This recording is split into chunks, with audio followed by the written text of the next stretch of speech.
You can only watch it for the first time once. It'll be interesting to see what we catch and what we don't. This is our only first time. We know that it's a serialized show. Have you ever played the video game Mass Effect? Okay, Tolkien, chill Putting out. some little breadcrumbs. Jean Brede Chuckle Nugget. This is where Babylon Question. 5 is becoming Babylon 5. We have the most incredible community out there. Feels like we're going to continue to go down this rabbit hole. I was right. Just try to put the pieces together. I was right. I'm the king, baby. What? Are you kidding me? Here I go back to Dune, as I often We're do. officially into it, Jeff. 100% so good. It was so completely accurate. That was great. I love that. Definitive ranking. I can keep watching the show. I love it so much.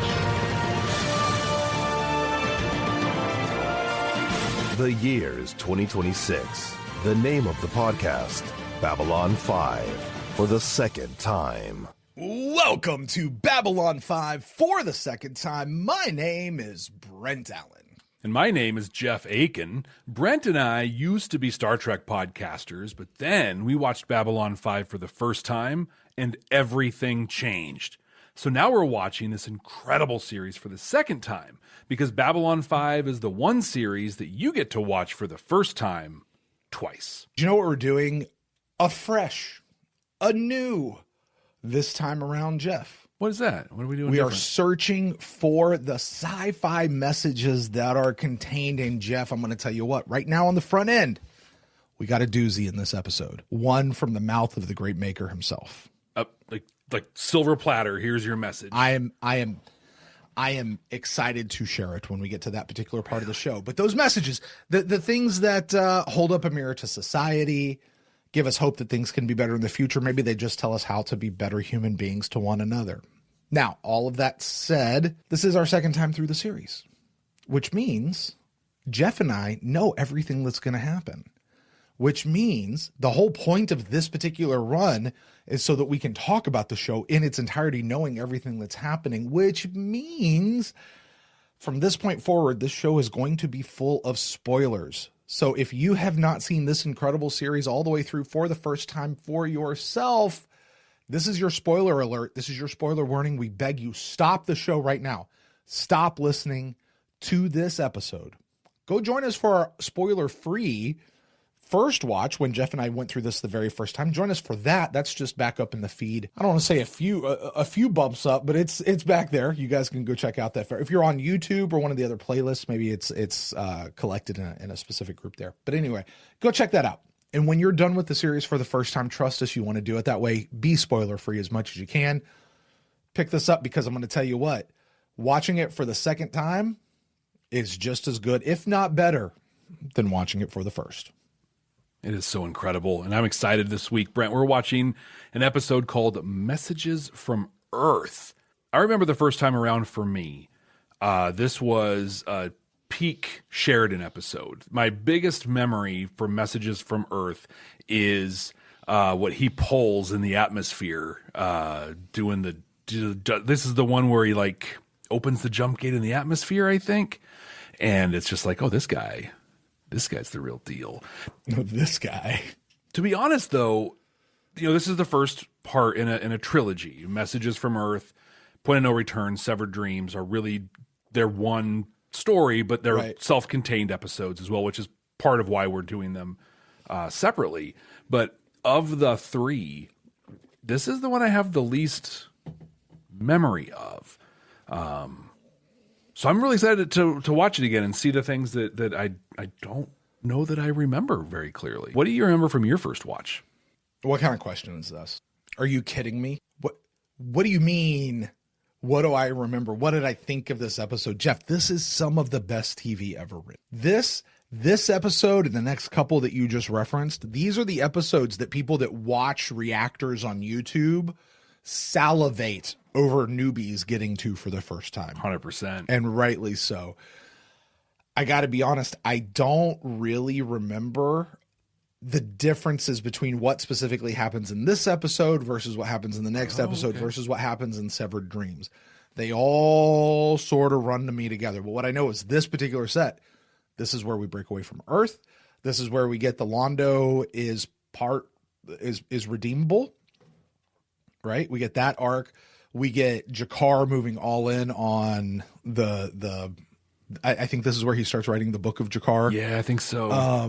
And it's explosions, space battles, like, gosh, just great stuff all the way around. One of my favorite things that we do on this show is we say kind of what we remember about it. And then the other one of us says, well, do you want to know? Because we went back and listened to it. And like sometimes what we remember is very different than what we actually experienced the first time around. Right.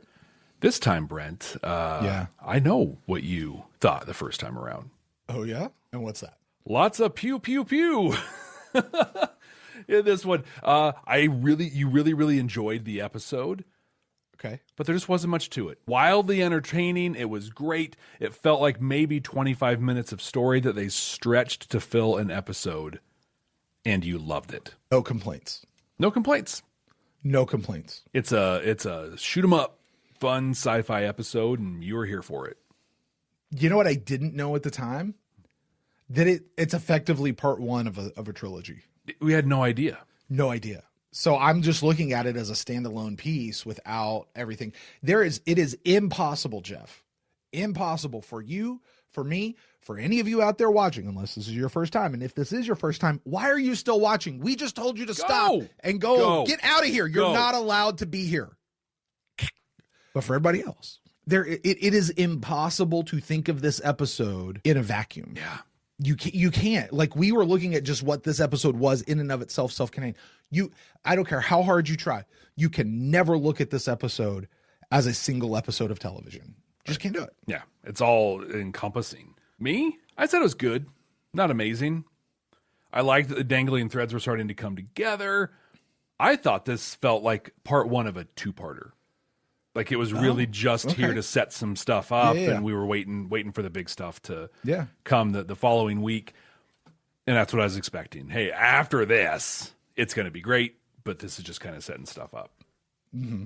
I have quite a few notes for the episode itself from our talk, but a couple that came up that stood out for me was, it's just funny. When we connect dots in our first time watch, I'm just like, what is wrong with you guys? How did you not know this?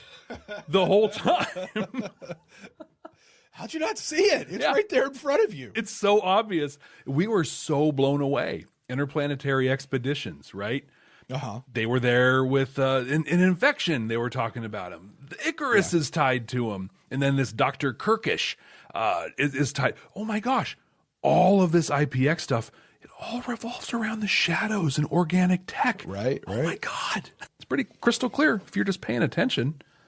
Guys, come on. Jeez. A lot of good thoughts about Marcus. We had a t-shirt idea. Oh, did we ever make it? I really liked the way that they were slow playing Marcus and Ivanova, just as they are slow playing Sheridan and Delenn. Okay. What we decided, right, was that, oh God, the saying for the t-shirts, it's great. We got to make these someday. In a world full of William Rikers, be a Marcus Cole. You felt, this is going to go over great.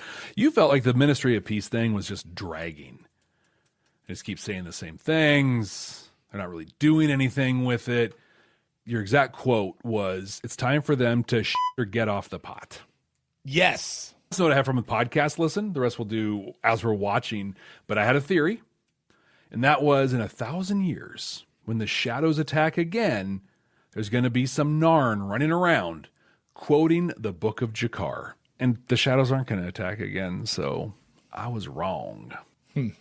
You gave us a little teaser. I don't know if we're going to get it now or if we're going to get it at the end. But you, my friend, scoured the web. Looked for things that JMS himself has said about this episode. You lifted rocks, dug through the dirt. You put on the bunny suit and went into comments that people have made. What do you have to say on this one, if anything? There's so much. All right, let's buckle up. As there's just so much. I've really done my best to filter through some of these. So we could do an entire show just on this alone. Okay. Right. So inevitably there's going to be something that I'm going to leave off, and we're going to get comments. We're going to get emails of, how could you leave that off? Well, I had to pick and choose some things, and that's what I picked and choose. But if you want to send an email or a comment and point it out, have at it. I'm not going to stop you. Right. We may even share it on an episode. We'll read it. Yeah. Send your stuff in. Yeah, do it. But these are the ones that stood out to me as I go through. Quite a few of the things that are there is like cut and paste from conversations he was having with people online that they're kind of capturing. So a lot of things, but also cut and paste from various conversations. So there's a lot of messages in the Lurker's Guide that are all basically, this is the best episode we've ever done. This next set of episodes is the best set of episodes we've ever done. He does reference the trilogy, but he also references it as an 8 to 10 episode mini arc. Okay. Not just a 3. Really? I could see 4, right? There's chatter in the Council Chambers chat about this. Our Council Chambers tier subscribers are invited to our recordings, which is cool. They hang out with us. But Ceremonies of Light and Dark is really like the 4th. It's the cap on the whole thing. Is that what comes after Severed Dreams? Yeah. I haven't looked at the upcoming titles to sort of remind myself what they are, but I did find that interesting. I was like, 8 to 10 episode arc. Interesting. He says that Messages, for my money, is so far the best we've ever done, though I'll be able to lock more of that down once I see the final CGI. He's like, it's the best we've ever done if they get it right. Please get it right. He says this. I love this. He's like, pick 10 friends that you know who haven't tried Babylon 5 yet or who are kind of diffident about it. Give them a call. Tell them to give this one a look. And then all you have to do is sit back and wait for the jaws to drop. All right. Jeff, this man was starting the whole reactor craze back before YouTube was even a blip in somebody's eye. Right. There's a lot of talk about the shadow ships and the nature of the shadow ships, which I'm assuming we get over the course of these next couple of episodes, probably specifically in this episode. Yeah. I don't remember what specifically all it is. I don't remember that this is the episode where we get all that. All that information, I think, is just in a cloud. Right. This is the one we find out there's a couple ships within the Earth solar system. Yeah, like the one on Mars and all that sort of stuff. Yeah. So he says that we get a lot more background on the shadow ships, what they are, how they work. Virtually everything in the show is here for a reason. So if there's an offhand, virtually everything in the show is here for a reason. I say nay. He said virtually, not everything. He qualified it. Virtually might be pushing it just a little too much. That's but fair. Anyway. But he says an offhanded remark from Garibaldi in the episode Infection, which was episode number 4? No, like 2. No, 2 3, was 4. Yeah, it was 3, like 4. Yeah, it was right around there. Maybe 5 at the latest. It wasn't any more than 5. But an offhanded remark from Garibaldi in Infection about his long struggle out of the Martian desert pays off in this 3rd season episode. It does. Also in a comic book. Apparently there's a lot of references to a comic book that has to do with this. So. Yeah, the comic tells exactly the story that they're going to reference here. Oh, is that what it is? Okay. That makes sense.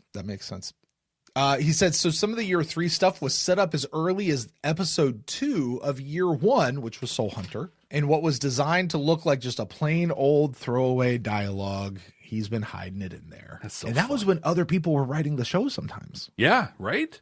You know what I mean? It's so cool. I love, and it's funny. I don't think that we obviously we didn't pick up on some of it. I think that we did talk about the Garibaldi Martian thing because I knew about the comic book heading. I don't think I read that comic.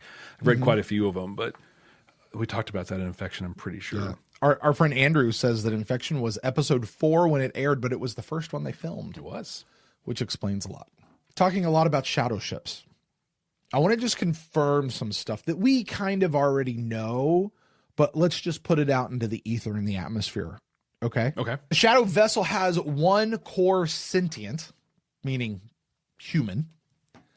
And once in, it's very difficult for that person to ever get out again. Mm-hmm.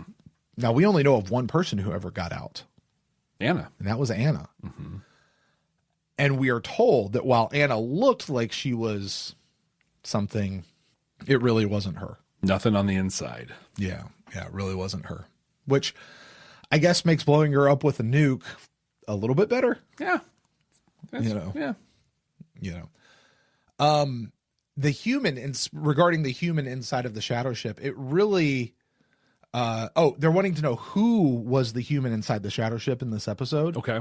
He's like, it doesn't matter. It's but I find this interesting. Just some poor schlub who got conned into it. Got conned into it. Now that tells me that this person had a choice.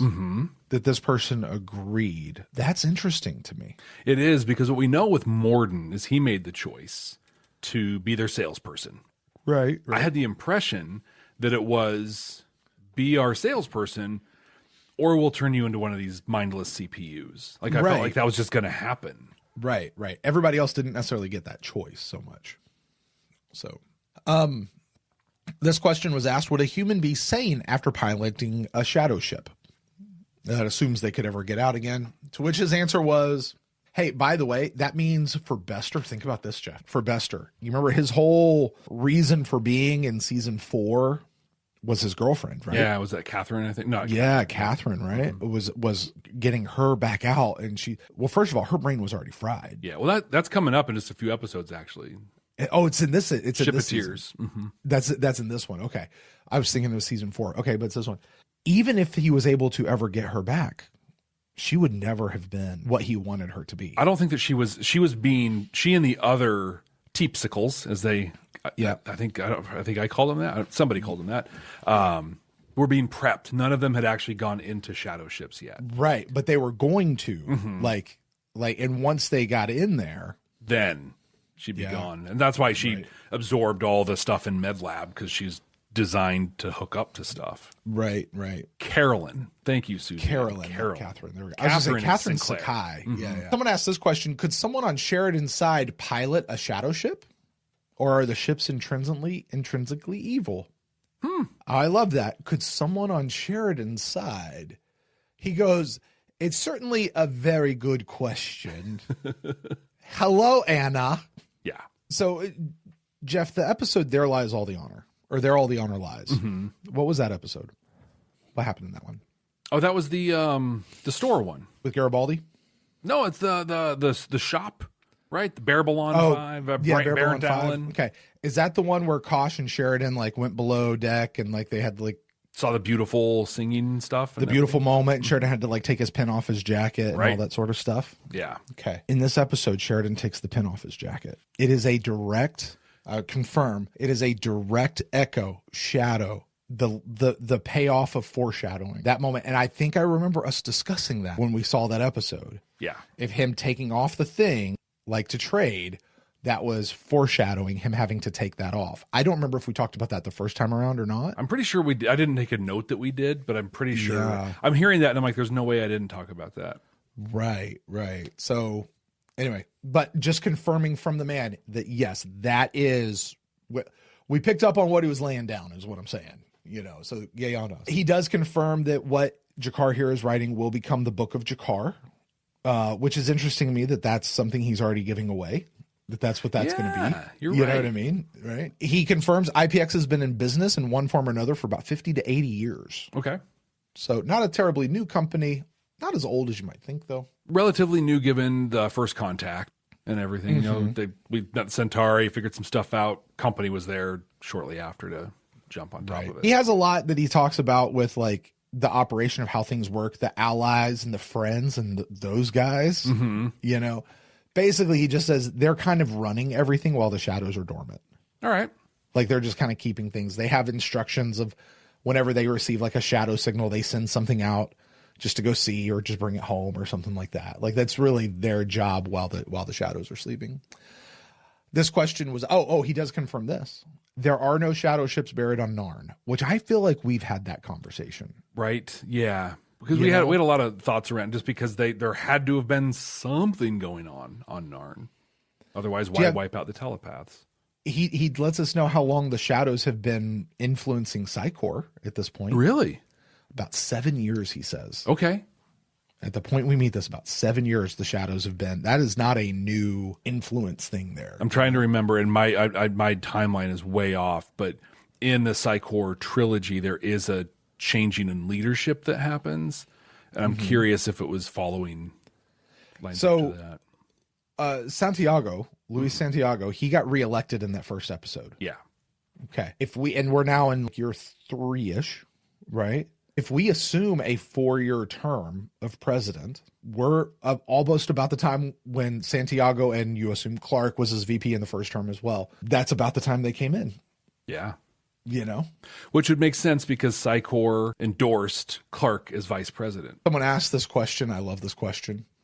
How is Sheridan going to defeat a shadow ship head to head? Tune in. Watch and find out. JMS's response was exactly. Actually, what he does is he says the goal would seem to be impossible. So how do we do it? Is there a vulnerability that's been laid out but you haven't picked up on yet? So Jeff, here's the question. Knowing what we know, what the vulnerability of the shadows being Psychor stuff, what has been laid out? So this would be a good individual podcast episode. So let's do a really brief version of it right now. What kind of stuff has been laid out to this point, showing us or giving us hints that Psych stuff is the vulnerability of the shadows, which will help bring down their defeat. The Narn telepaths being wiped out. And the fact that Jakar knows all about them. He certainly has history with these folks. Well, we know that because of the book. Do. Yeah, because of the Book of Jaquan and the drawings in there, we know that the shadows were on Narn. We know they wiped out the telepaths. We know that now, right? We don't know that because we learned it later. Pretty sure. Yeah. I think we know it now. What else have we gotten? Lita and Talia. Both Talia, when she walked by Morden, was like, "Rah!" And saw him standing there. Yep. That one. And Dylan just says that over in our chat as well. Yeah. The fact that they're involved with the Psychor, keep your enemies close. Or keep your friends close, but keep your enemies closer, right? Yeah. But at this point, I don't know that we know so much. They're involved with EarthGov, is what we know at this point. Stand by. We'll be right back. Are you ready to take your Babylon 5 for the first time experience to the next level? With our exclusive Patreon, you'll get access to all kinds of cool stuff that you can only find there.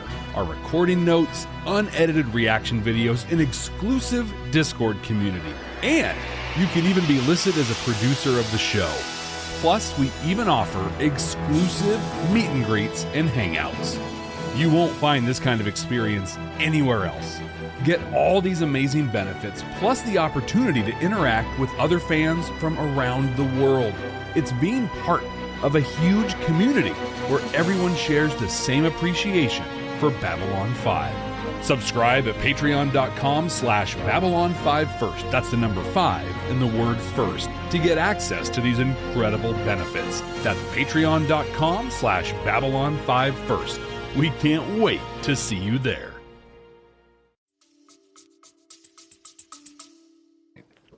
He specifically said they've been involved with Psychor for 7 years. He says this. He says, is there a vulnerability that's been laid out yet that we haven't picked up on yet? Is there an advantage we don't necessarily see?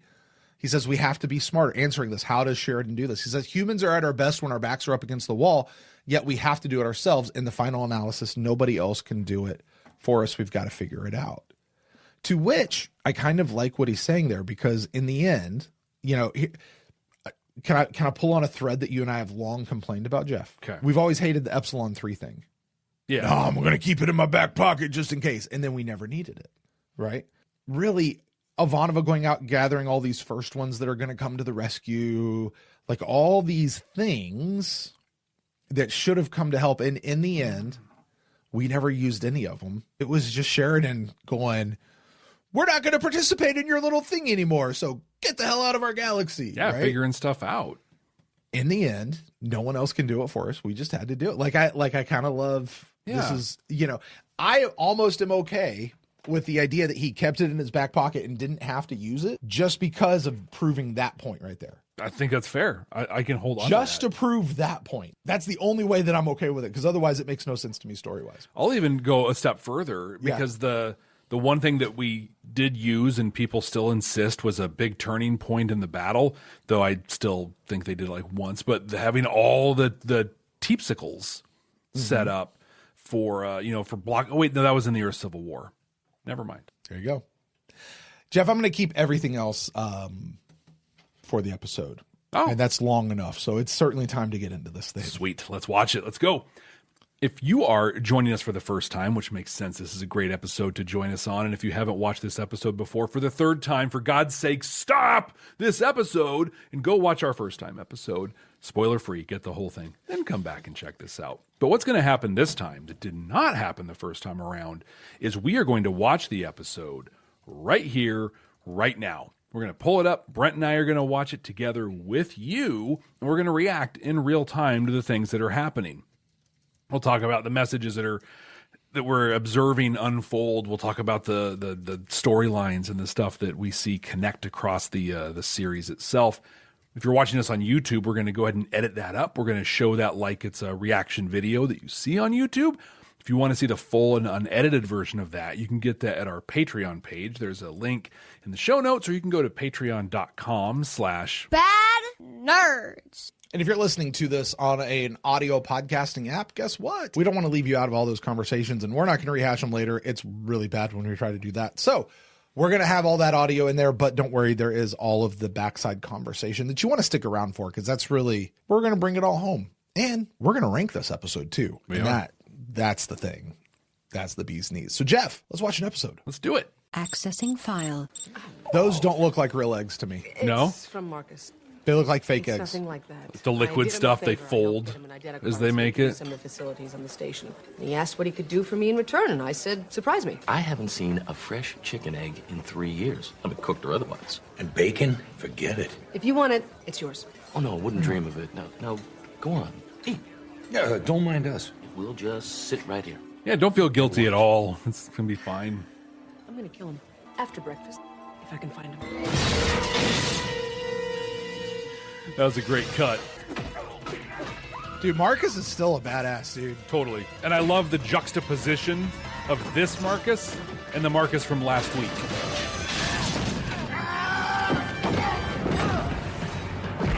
Yeah, Marcus, that's how you get shot, dude. Where is his cloak, by the way? He lost it, throwing that pike around. I love Marcus this time being Action Jackson, just throwing his pike around and being all, compared to what we saw last week, where he was subtle, hilarious, charming, all of the things. Just like JMS said, he can do it all. So I got a couple of things I want to respond to that's going on in our chat right now from our council chambers, because JMS actually directly responds to those. One, Nia says, while I can appreciate that Ivanova doesn't keep kosher, as a Jew, I do find it mildly irritating that Marcus would send non-kosher food to a Jew. That's fair. Yeah. Which is fair. And I fully hear what Nia is saying, that she understands that she doesn't keep kosher as a Jew. And her issue is really the second half of that is, but what's he sending it to her for anyway? By the way, and I'm kind of with, because Marcus is with it enough. Like he is culturally broadened his horizons enough. He should be aware of this. Although it occurs to me, he may not actually be aware that she is a Jew. She's not a thing she brings up. That's not first date conversation stuff. Exactly. He may not be aware of it. That might be the one caveat to it. But JMS does say, because people are asking like whether she would eat this bacon or stuff.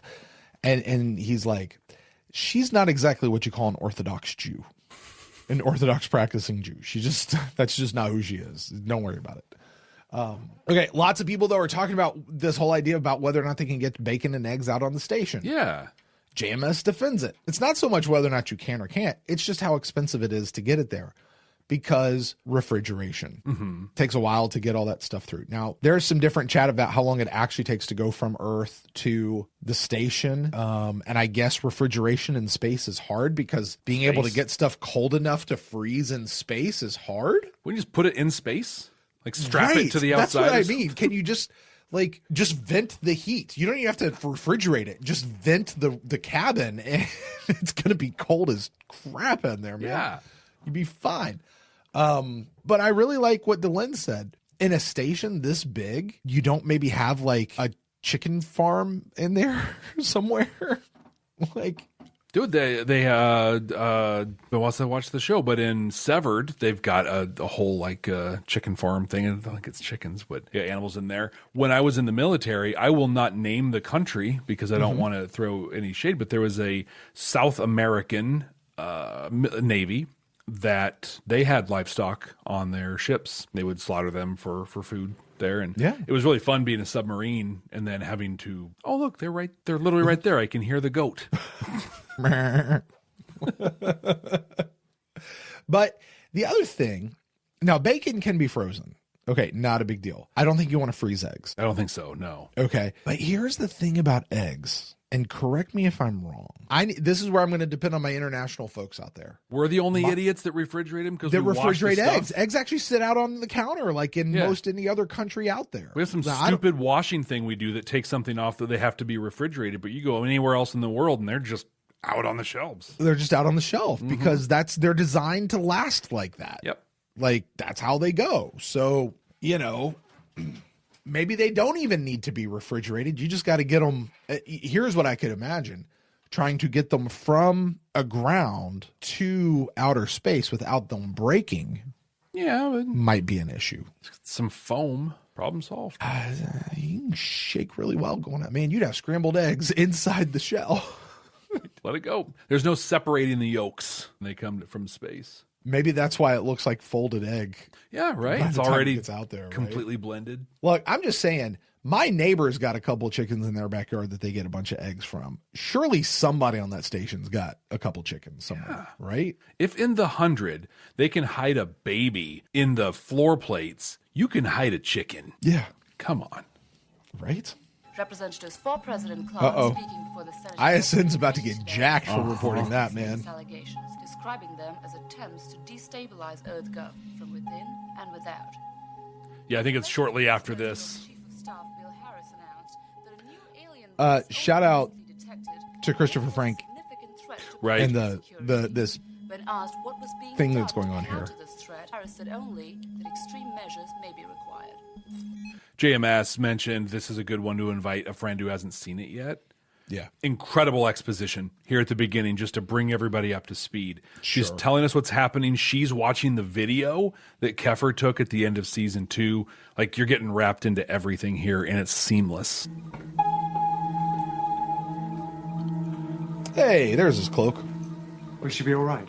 Well, there's no internal damage or concussion. So who are the men attacking her? Businessmen, of a sort. They know the right doors to knock on, the right words to say. Get You the know, best where I come from, names you're of talking about drug people dealers, Other then. people want found, captured, or killed for the right price. Why her? What'd she do? Nothing. Yet. Keep a close eye on the doctor. I'll be back. That line horrified us the first time around. Keep a close eye on her, doctor. We're like, Marcus, how can you leave her alone with Dr. Franklin with those instructions? No, Franklin's a good guy, man. No. We know that No, now. Franklin's a good guy. We know, but it's like, he's complicit in the whole thing. So on our first watch, you said, as we see more of who we learn is Dr. Kirkish, that it's driving you up an absolute wall. Your quote, "This is driving me up a wall and you, Jeff, aren't going to get this. But she looks just like Dr. Sam Carter. But she's too old to be Amanda Tapping." And in the moment, right over my head, in the time, from the second she showed up on screen, I'm like, it's totally Carter. Look at that. Good call. Now I don't feel like I've gotten a good face shot of her yet. Now I want to, at least that I've been paying attention to. Like, Right? Look at that. yeah, right? That's totally That actually Sam. looks like that could be Amanda Tapping right there. 2 weeks down, 6 to go before I've repaid my debt to society for attacking Mulari. Again, more The exposition. opportunity Yeah. provided by my incarceration. Sometimes I even sing. I know. We got a petition. For or against? Based on the sound, they think we're torturing you in here. Sit down, Mr. Garibaldi. You know, a true artist is never appreciated. Dude, this is a different Jakar than what we've had for the last 2.5 seasons. Yeah. Like, he's been changed. Enjoying Profoundly. the look of Chicois? You know what's odd? You seem, I don't know, happier in here than you were out there.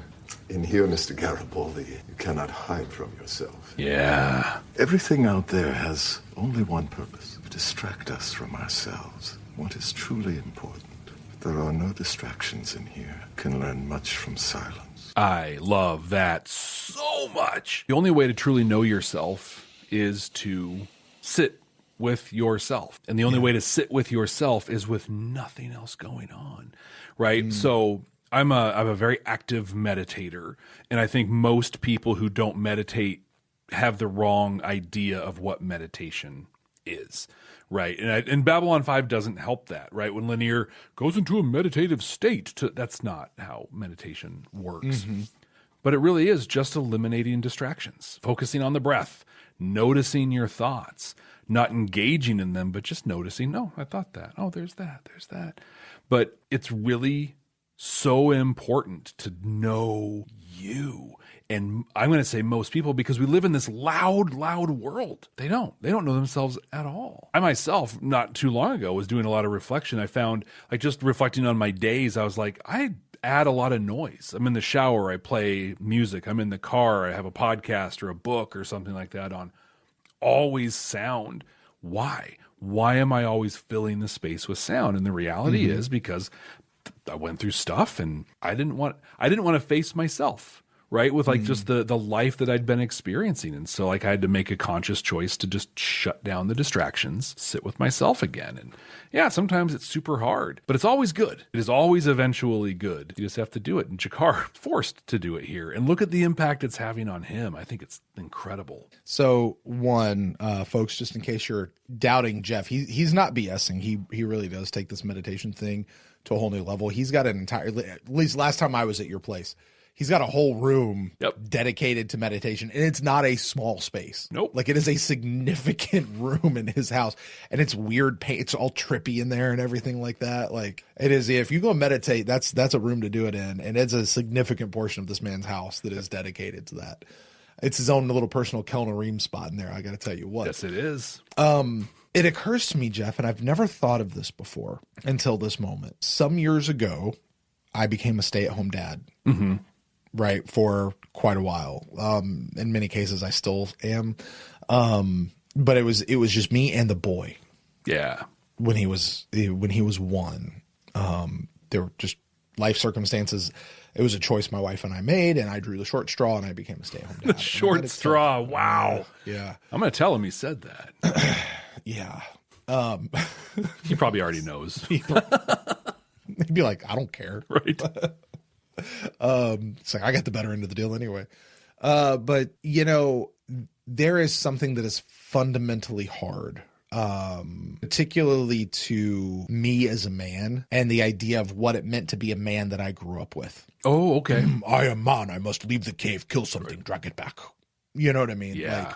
Like, and to the point that I believe in the very, very over generic stereotype that there are certain traits for men, there are certain traits for women that tend to follow, and one of those being men. Like, oh, I have to be the provider, and I have to be this, and and just all of these things. And when that all got stripped away from me, and it was just me and the boy, and there was nothing else going on, and there's the only person that I really had to talk to, I would go to the store just for that 15-second interaction with the person behind the register. Yeah. Is the only other adult that I had to talk to at the time. The whole reason I got into podcasting in the first place over a decade ago was just so I'd have other people to talk to. You know what I mean? And while I would not say that things were quiet, it can't be when you have a toddler running around. Right. The distractions that he's talking about, the distractions of life, the job, the work, the responsibilities, the this, the that, and the other. You know, the things that, particularly as an extrovert, particularly as somebody with an ADHD mind, smalling it down to just the task of changing diapers and cleaning the house and preparing meals was enough to quiet everything else in my mind. Yeah. And I spent a very long time with myself, having to figure out who I am and what I wanted, who I trusted, and whom I served. Where you're going. Where I was going, right. Yep. Yeah. Like, it took me a very, very long time. And today, when I give that answer of what all of that means, of what is it that I really add to the family? What value did I bring? What did I come to? Where in it's a fundamental change as to who I am. Could not have had that experience without the quietness that Jakar describes sitting in a cell by himself. I describe it as being the only adult around when there's a toddler running around this house all the time. Yeah. You know, but it's, in many ways, it's the same thing. And if it hadn't been for that quietness, I could never have come to that. And it fundamentally shaped me as an adult, of being able to know who I am, what I am, where my value lies, and that it's not in all this other stuff. It's in me. It's in you, intrinsically. It's in me. It's literally intrinsically in me. And that's shaped everything for me. And it's fine. And it takes courage to do that, to do it, but also to pay attention to it and then to allow it to shape you. Because I think that it wouldn't be uncommon. In fact, I know I experienced this when I first started really opening myself up to me. I don't know if you experienced this or not, but you have a rejection almost of like, no, I'm this person. This is who I am. And you are like, no, you're this person. Yeah. That's why it took me years, Jeff. This was not an easy thing for me to get to. It took years for me to get there. Oh yeah. And it's a continuing thing, right? It is. I know for myself, if I go a couple days without meditating, I feel it. I know that, and there are times I actively avoid it. It's not like it's awesome and it's great and it's horrifying sometimes.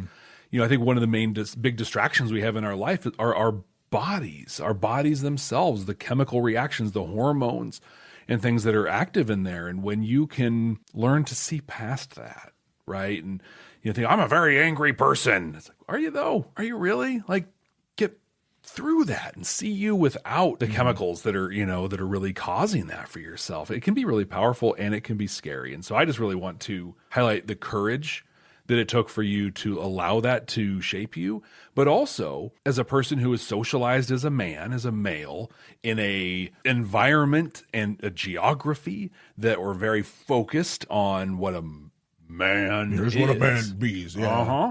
Like it just took incredible amount of courage on your part to allow that to happen and to do it both. I appreciate that. And then I have to turn around and face society. Yeah, right.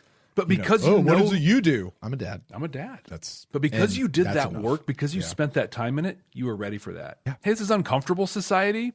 Yeah, there's a little bit of humiliation here, embarrassment maybe, but I'm good. I'm totally good with who I am. Here's the thing, though. I got to tell you, I have had some opportunities in the last decade that have brought me a modicum of minor celebrity.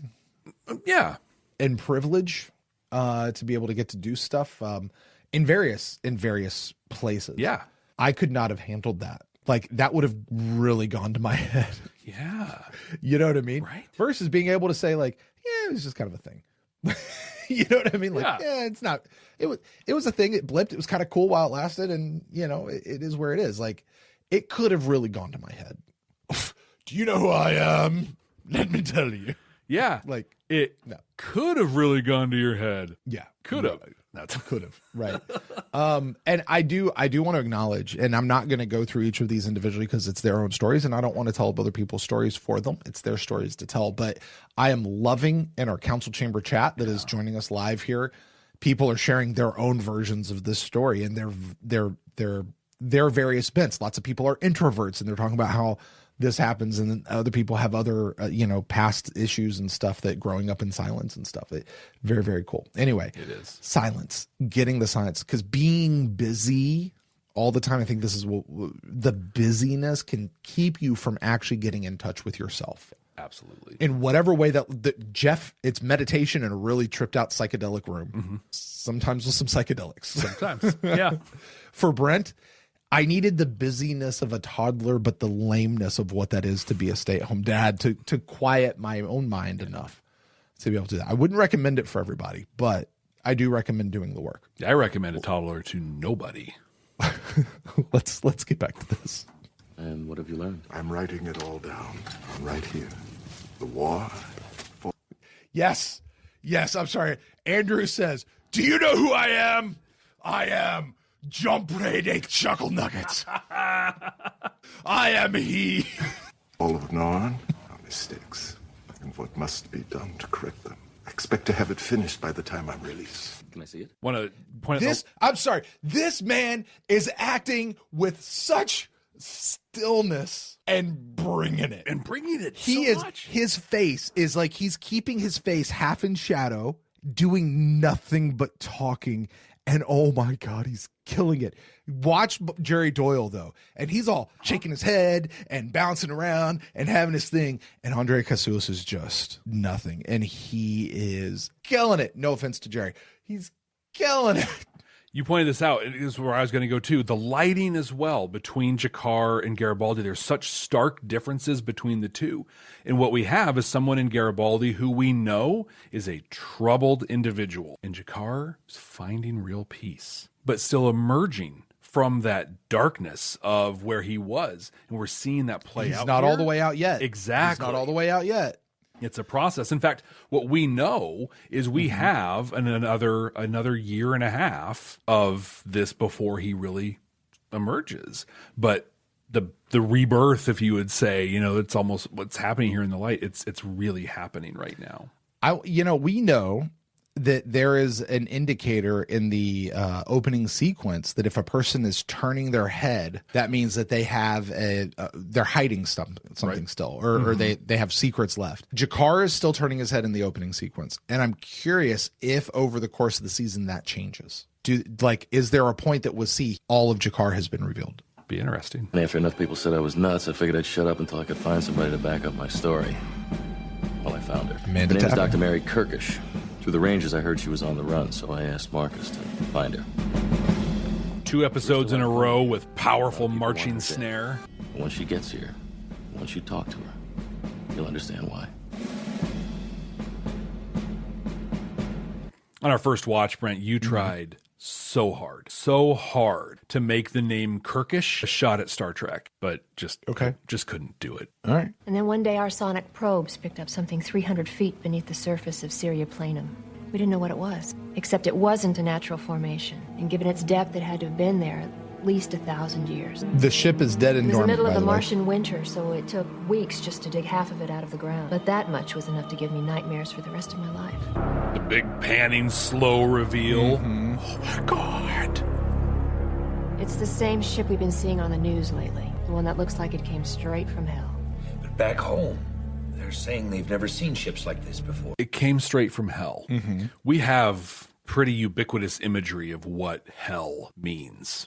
Sure. That Brent was implanted by the Vorlons, who influenced all of our faith in how we observe it and experience it. Is this an observation you're making, or are you pulling this from somewhere? It's an observation I'm making. Hold on, I want to think about this. So she says that this thing came straight from hell. And if we think about what we know of Zahadum does have a hellish thing to it, right? And shadows look, God, they're demonic. Totally. And if what we understand as hellish and demonic is actually implanted in us by the Vorlons. Interesting.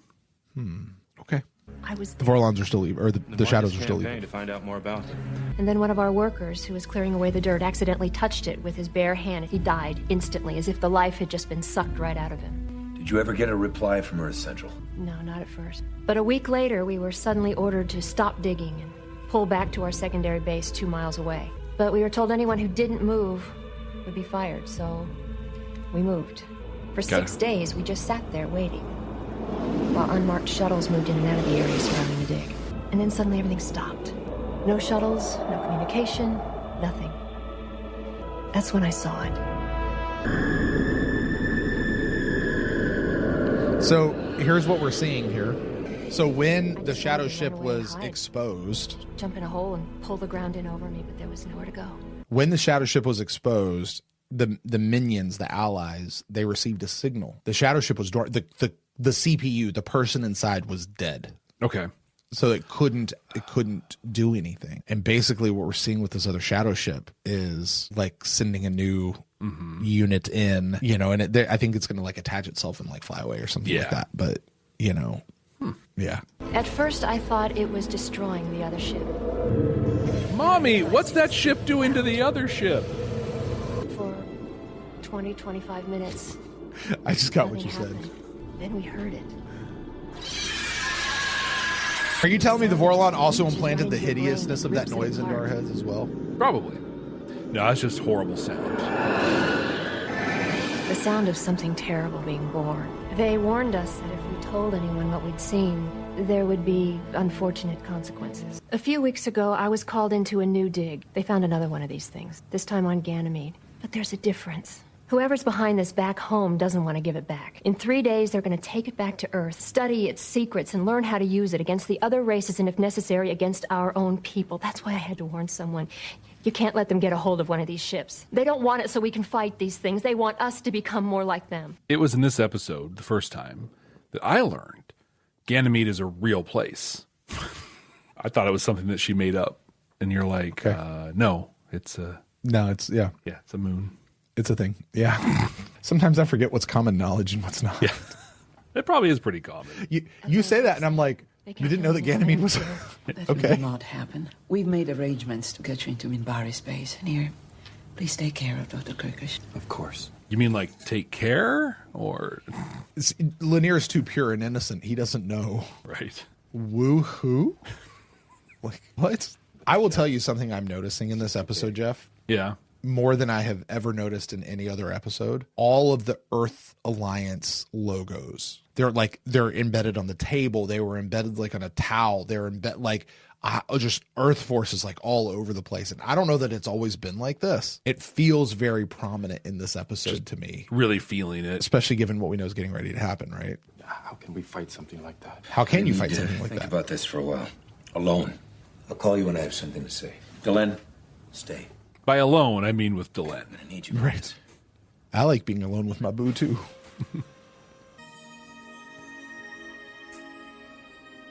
Right here. Oh, look at this. Oh, it's his Earth Force pin, not his stat bar. Are you sure you wish to go through with this? No, but what choice do I have? It's time to tell the others. Bruce Boxleitner, who can speak a monologue without saying a word. We can't allow President Clark to get a hold of a shadow ship. That kind of power in his hands could be the end of everything that we have worked for. We have got to stop that ship before it leaves Ganymede. As well. I just want to mark that we just witnessed the last time John Sheridan wears an Earth Force uniform. Does he wear one when he goes on trial? He puts on like the gray. Okay, yeah, that's right. Yeah. So, okay, second to the last. Delenn and I will take the White Star into Earth-controlled space. With luck, find the ship, destroy it on the ground before they can activate it. If not... Captain, you can't do this. As soon as you open up a jump point near Jupiter, you'll be picked up by the early warning system. I know. Our own ships will be sent in to destroy you. You'll be completely outgunned. We understand, Commander. Neither of us has any illusions about what we are planning to do. You can't take on Earth. I mean, not now. Later. Later is too late. So what are you going to do when they open fire? Going to fire back? On one of our own ships? What if you're captured? We won't be captured, one way or another. The decision's mine and mine alone.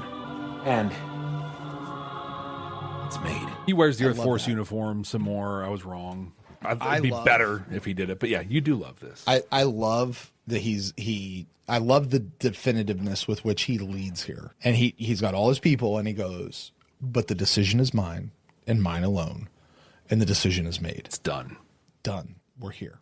JMS talks about this. If you're going to have a situation where Sheridan actually fires on an Earth Alliance ship, it has to be the only way of dealing with the situation. And it has to be supremely motivated so that it's not just him or one of our guys who is at stake. It has to be a big situation to merit taking the lives of fellow officers in the same service. So let's keep an eye out for all of those things. Okay. Is there any other option?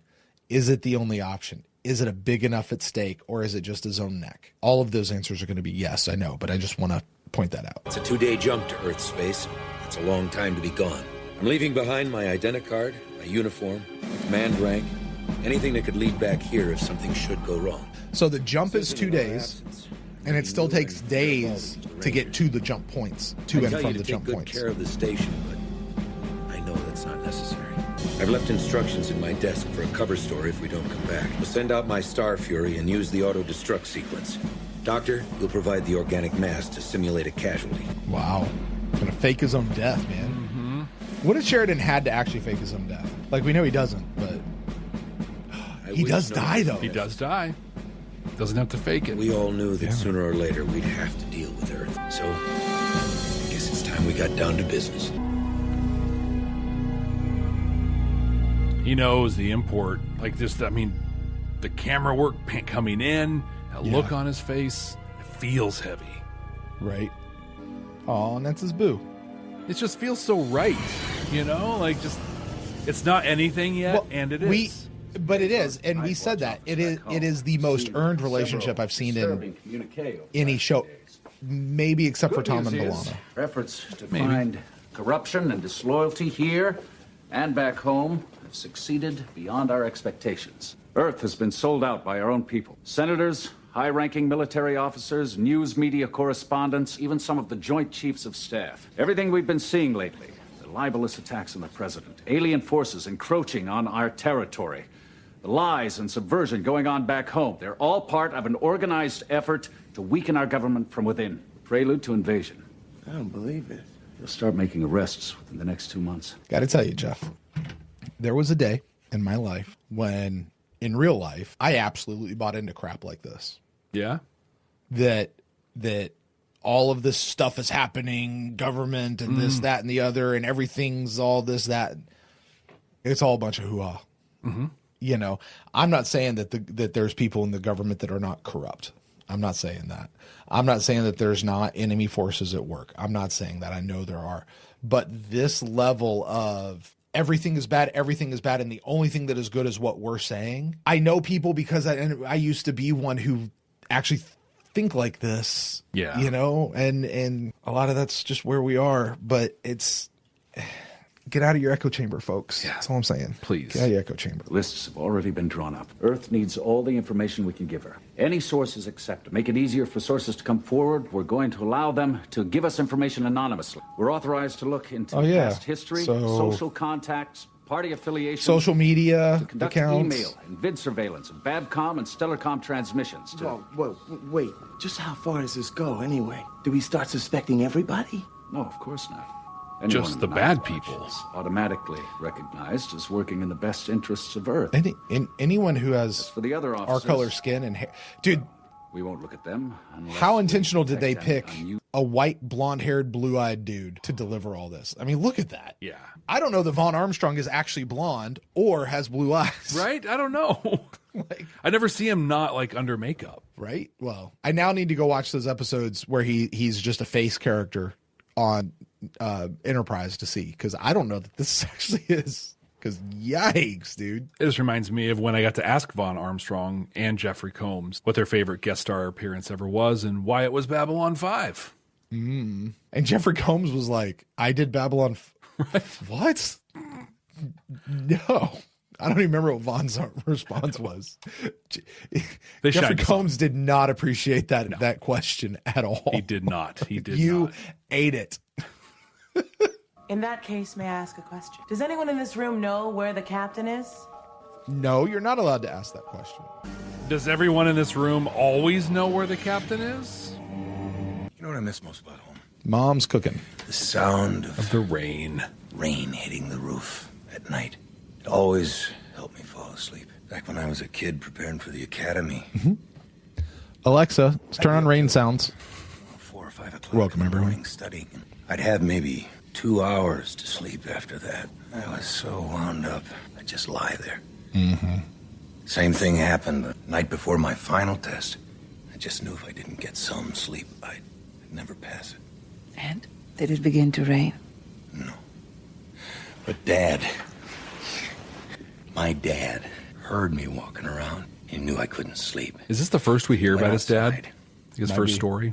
He got the garden hose and sprayed it so it came down on the roof. Just like rain. He stood there making I feel like Delenn would be like, I fell asleep. what's a garden hose? What's a Sometimes dad? think he would have stood there for days if he had to. I miss him.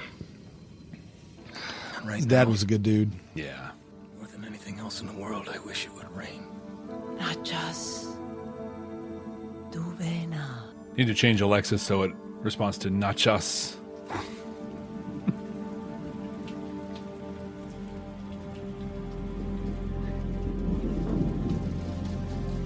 Sleep now. Sheridan's love for his dad is something you and I talk about extensively in our first time watch. Okay. But what I love, and then not our first time watch of this episode, but just through the series. Okay. But what I love in this, I mean, Bruce Boxleitner. We talked about Andre Katsoulis earlier and the acting he did with his face. Yeah. Dude, I bought every breath of Sheridan loves his dad. Yeah, absolutely. And he is loved by his dad. Right. Yes. You know what I mean? Oh, look at him. In a world full of wharfs, be a David. Is his name? That's David, right? Yeah. In a world full David's of wharfs. The name of the kid. Be Sheridan. Did they name him after his dad? I think so. I don't remember. Hey, either way, in a world full of wharfs, be John Sheridan's dad. There you go. IXP-1 to base. IXP-1 to base. Ready to begin transference. Subject is approaching target. Repeat. Subject is approaching target. What's he talking about? The shadow vessels use living creatures as their central core. Whoever steps inside merges with it, becomes one with the ship. After that, it's fully functional. There is no way in my original run that I connected that to organic tech from Infection. Yeah, we did. No. No. What did we say? We tied exactly. Let's see. What did I get here? Infection, the Icarus, Kirkish. It's all around the shadows or at least organic tech. But I don't think that, even in saying that, I don't know that we understood that that's what organic tech was. I remember going all through the entire first run of the show, not really understanding what organic tech was, that it was organic and technology merged together as one. Yeah. I understood it as something else altogether. I didn't understand that the machine down on Epsilon 3 was organic tech. That's what that, like, I get it now. Hey guys, I get it. But yeah, because I still felt like the ship itself could have been organic tech. Not that organic tech was something merged with something else. Like even in Infection, the stuff that took over Dude, I didn't consider it organic tech in that it was merging with him. The tech itself was just organic. It was organic. You know what I mean? Not that it was organic tech because it merged with him. So. Sending someone inside right now. It's just different knowing it now that I know what it is. And it seems so obvious. How could you miss it? Right there. The Right results there. will be disastrous. Something's happening. We've lost bioscan. Something's... Oh my... I wonder if this is what JMS meant by some poor schlup who got convinced. Maybe it's not something the Shadows have done repeatedly. It's just in this case that they got somebody to be like, yeah, I'll do it. It's moving! It's moving! Because it's, yeah. We've got visual. Put it through. That actually tracks a lot better, Jeff. Yeah.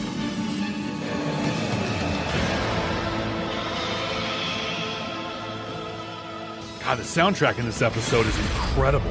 Yeah. Valen's name. It's awake. Yeah, JMS talks about this being such an effects-heavy episode.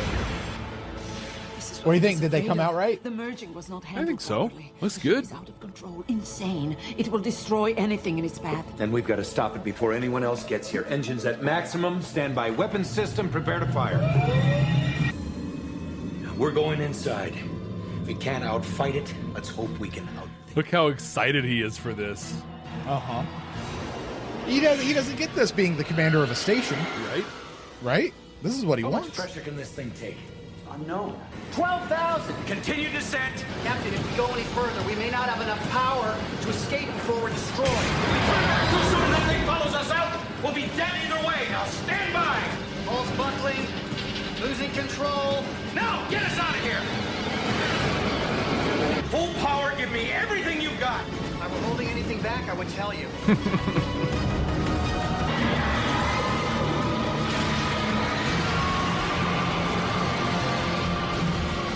He just crinkled. Right, yeah. Crushed. And now he's like, oh my God, it worked. Right? Any sign of the enemy? Scanners indicate it's been destroyed. Where's all your naysaying now, Lanier? Get us out of here. You and your safety protocols. I thought you said we killed that thing. We did? This is the Earth Alliance destroyer Agamemnon to unidentified vessels. The Aggie. We have recorded an attack in this sector. You will surrender your vessel and prepare to be boarded.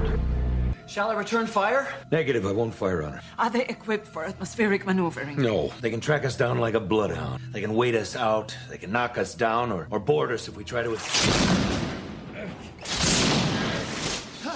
I know this is not. Is he in a desperate enough situation? If we remain here, we will be destroyed. Our only choices are to fight or to surrender. No, we can't surrender. And I won't open fire on my old ship. Then, what do you recommend? Violating the laws of physics? Opening a jump point in a hydrogen-rich atmosphere would be explosive at best. No, she's right. Thank you for letting us know, Lanier. As we can to the edge of the atmosphere. That should minimize the eruption, I hope. Send a message in Interlac. Tell them that we are prepared to surrender, but we need them to back off a little. Then, bring her up slowly. Now!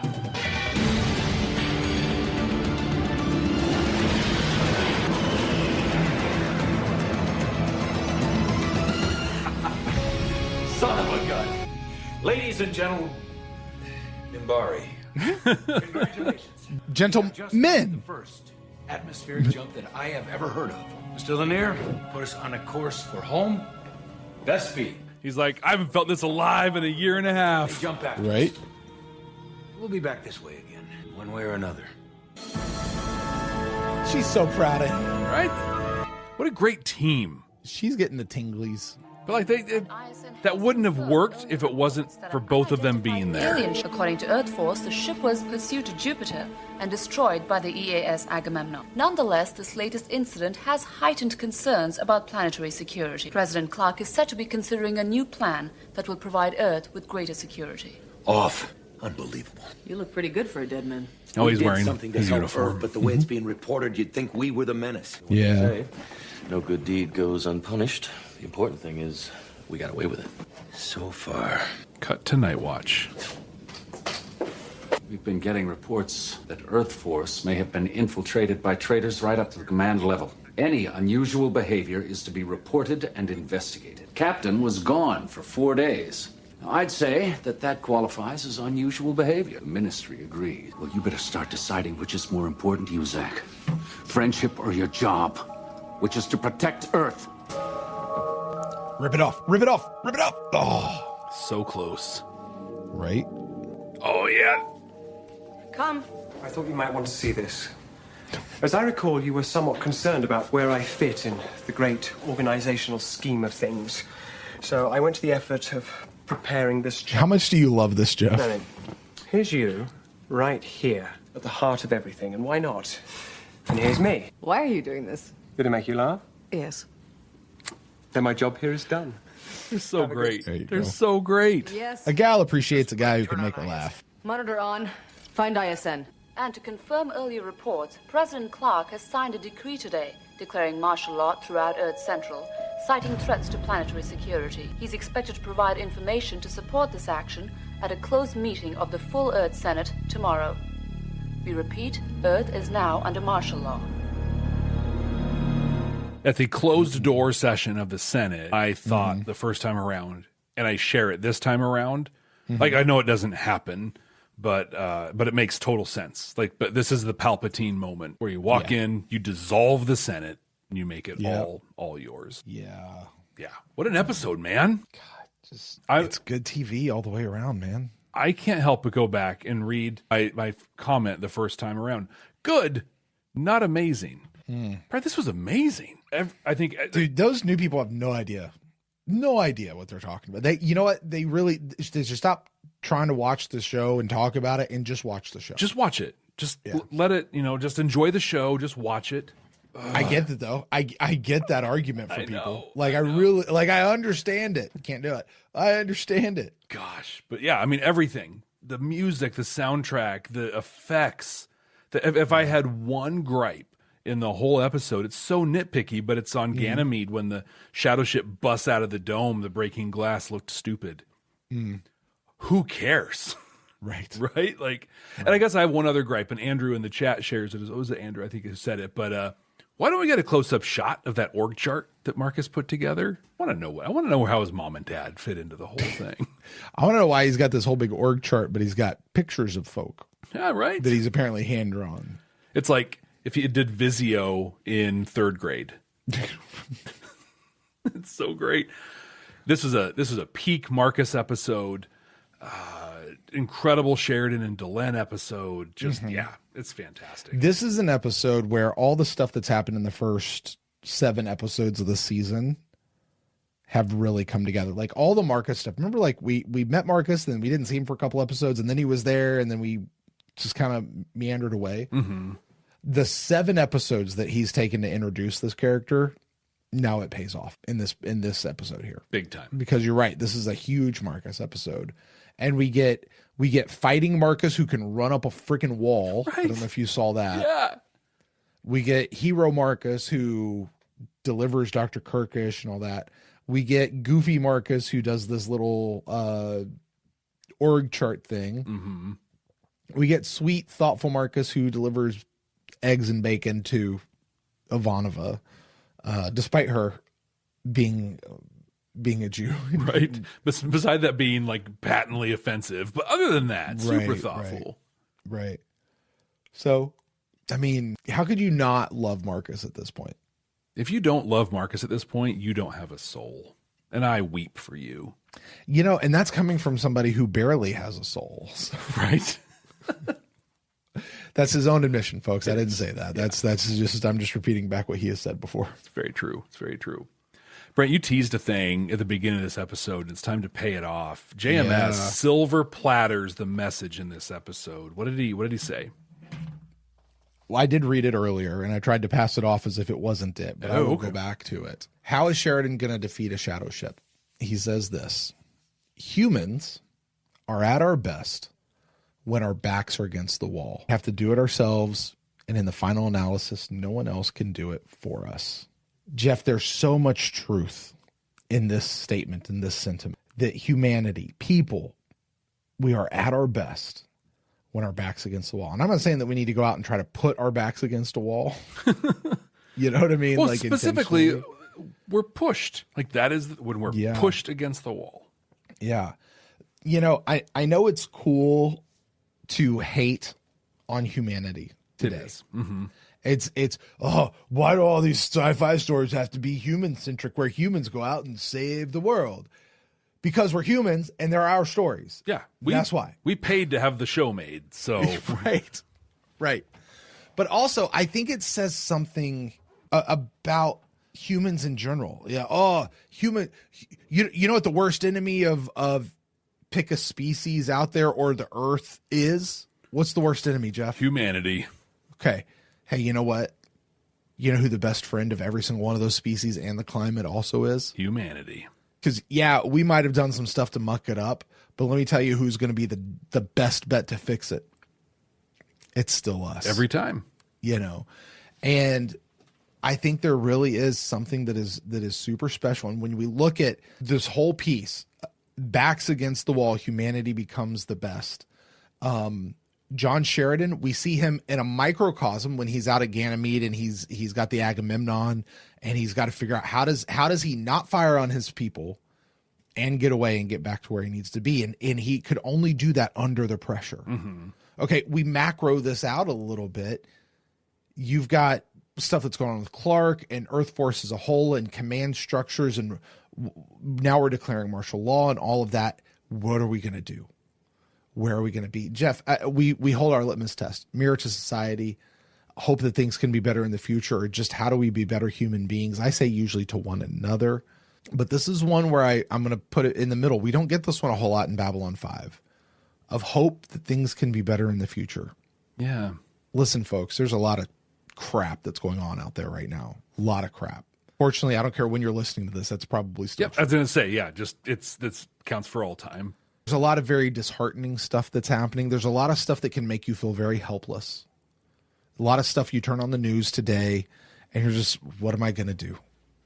I can go out and protest, but is that really going to do good?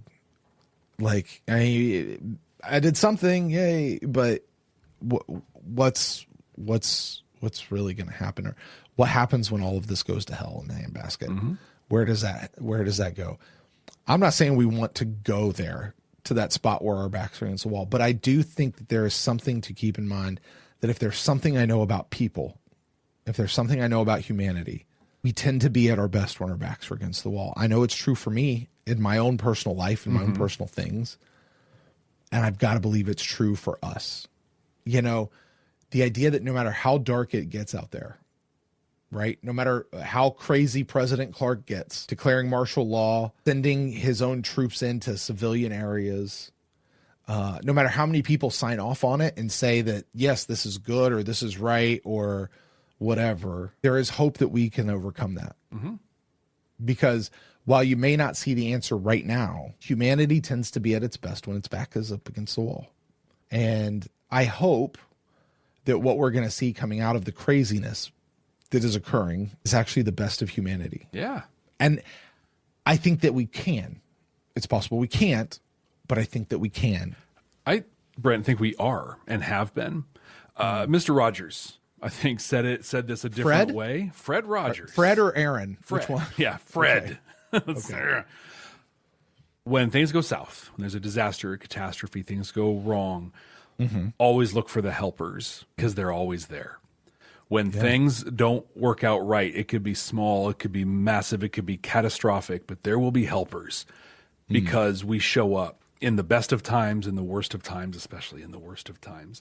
And I think right now, today, and I say that acknowledging this is an evergreen podcast, so whatever time or political climate you're in, this applies. But there's these awful things that are happening.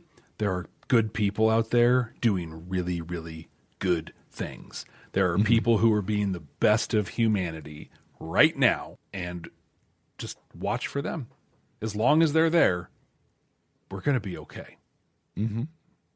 And go be some of the best of humanity. Yeah, do that. Be one of the helpers. Yeah.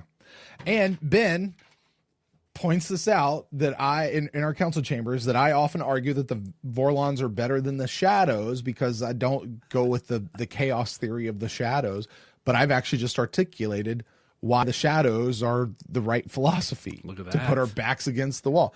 But I also said, Ben, I will push back on that. I also said, you don't need to do this intentionally, and we shouldn't seek out having to have our backs against the wall. But it's just knowing that when we are facing that pressure, the best in humanity comes out. It's not, you haven't begun to see us yet until this really happens.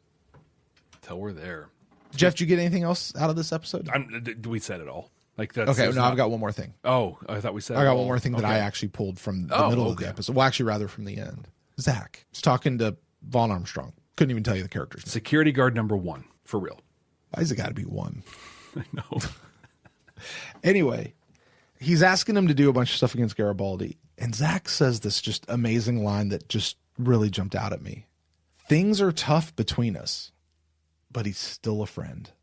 Okay, let's talk about how to be better human beings to one another. Recognizing the idea that there are times, even amongst the best of friends, and I don't know that I'd say that Zach and Garibaldi were best of friends. No. But even among the best of friends, there can be falling outs. There can be weird awkwardness. There can be tough times. But still being able to recognize who's a friend. Hey, we're on opposite sides of the fence on this one, but you're still my friend, and being able to stay true and to stay loyal to those who are your friend, even when things are not great. Yeah. Is a task that is worth it. You know what it is, and what it plays out to be in Babylon 5? What's that? Is it's a bridge back to normalcy, healthiness, good, because you still have your friends. Yeah. I did think of one thing. Okay. Marcus and his org chart. We all belong. Oh. We all have a place. Yeah, there you go. His mom and dad are there. But I felt this. I'm sure others have, but I don't fit here. I don't have a role here. I don't belong here. Yeah, you do. You absolutely do. It might be way over here in the Ottoman Empire in some weird thing. The Ottoman Empire. I don't know. What was that? But you belong. You are valued and you are needed. But everyone has a place. And the place that I'm most concerned about now, Brent, is where you're going to place this in the definitive ranking of Babylon 5 Season 3 for the second time. I'm going to go ahead and make a guess here. And our current number 1 episode is Dust to Dust. Brent, where does Messages from Earth go? Dust to Dust was a good episode. It really was. And Dust to Dust is an episode that set up this great Jakar. We didn't even talk really a whole lot about Jakar. I know. In the moment we did. In the moment we did. But, I mean, coming out of here, good Lord, he said some great stuff. We wouldn't have that without what happened in Dust to Dust. Not at all. But there is no way on God's green earth that this is not the best episode of the season so far. Because, my God. But you know what I think really makes this such a great episode, though, Jeff, is this episode has been set up. It's not just, hey, let's just have a good 45 minutes of TV. Nope. This episode has been planned. It's been pointed to. It's been foreshadowed. It's been the groundwork has been laid. And, JMS talks about if you find somebody who's never watched Babylon 5 before, bring them in and let them watch this episode. And you sit there and go, yeah, it's a good episode, but are they really going to be able to get it? Are they really going to be able to understand what's happening in a way that's beneficial and will not just have them write it off without having all that other stuff? And I say, yes, you can. But for those of us who have been watching, this episode hits because everything's been pointing to this. 2.5 years of buildup to this. Yeah. Look, there's a reason why by the end of season 2, I was saying Earth has got to pull away from, or Babylon 5's got to pull away from Earth. Yeah. Why? Because the clues were there. Yeah, everything has built to it. The feeling was there. I didn't actually know how it was going to happen. I didn't know when it was going to happen, but it felt like that's where we were going. Yeah. Building it up pretty close. Yeah. Yeah. I do not disagree with your ranking at all. And that ranking, Brent, will wrap it up for Messages from Earth. We have now launched into our trilogy / quadrilogy of episodes. Part 2 is called Point of No Return. Brent, we made predictions back in the day based on the title alone. What did you predict Point of No Return was going to be about? Exactly what I just said. Yep, exactly. Earth breaks, or Babylon 5 breaks away from Earth. That is the point of no return. Once you do that, you can't go back. I don't think it actually happens till Severed Dreams. That is correct. But that was my prediction. What about yours, Jeff? Exactly the same. I just added 1, 2, 3, a couple words. Martial law will come to Babylon 5, and it will end with Sheridan and the crew leaving Earth Alliance, and then we'll get the rest of B5 coming with them. That was what we guessed, and we were wrong, but not that far off. But I'm excited to watch it, especially after watching this one. I'm super excited to watch Point of No Return. I hope you are as well. Join us here at this very same place next week to watch that with us. Make sure you're subscribed so you don't miss it. Leave us a rating, leave us a review, all your call to action stuff. If you want to be a part of our recordings, you can check out our Patreon page. There's a link down in the show notes, patreon.com/badnerds. Our council chambers tiers get invited to our recordings. Be a part of that. You can get and see the unedited stuff. You can see all the other content we put up there as well. Also, please, even if looking at our Patreon isn't an option for you, you want to help us out, share this show. Share it with somebody who needs to see Messages from Earth for the first, second, or even 47th time. So with that, it's time to wrap up. Hey, Jeff. Yes. Hey, so we've got a meeting. I actually have something for you coming up. I have something for you. Why are you interrupting the bit? Because I have a thing for you that is going to happen this week. It is time. And it's apropos, given the episode. Brent, what's the deal with Chicky? Oh my gosh, dude, you have like the worst timing. That we have been on here for over 2 hours recording at this point. I can't do it this week. I mean, we're not some deep space franchise. This station is about something. Just gonna hit the button now? Like that's how you're gonna get out of it every time?